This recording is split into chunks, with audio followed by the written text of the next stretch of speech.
Hello everyone, let's start by discussing the types of triangles. We have an acute angle triangle.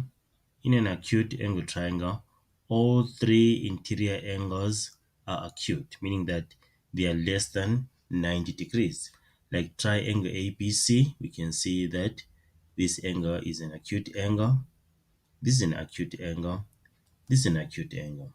So this is a good example of an acute angled triangle. Then the next one, we have the right angle triangle. This is a triangle with a right angle.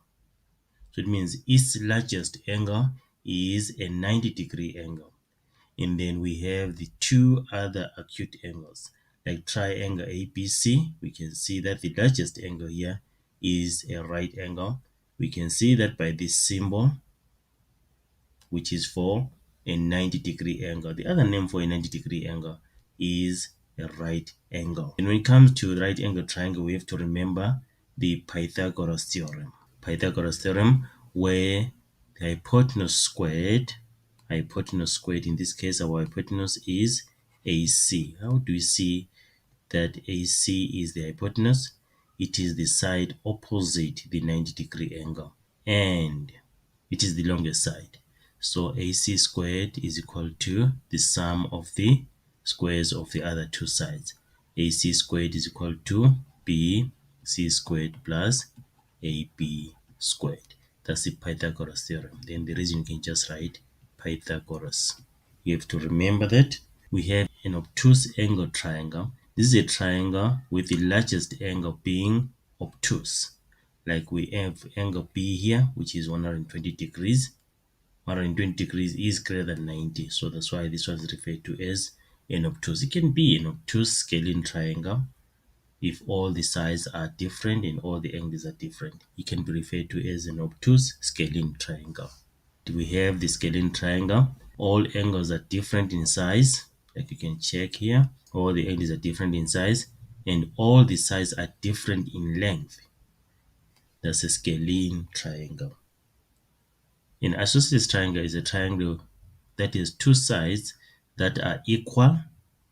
Two sides are equal and the angles opposite the equal sides are equal. Why do we use this reason? The base of a triangle will depend on the perpendicular height. Right, like this one here, this is the perpendicular height, so BC becomes the base. We can also have this as the perpendicular height and then AB is the base, but angle A and angle B are not equal.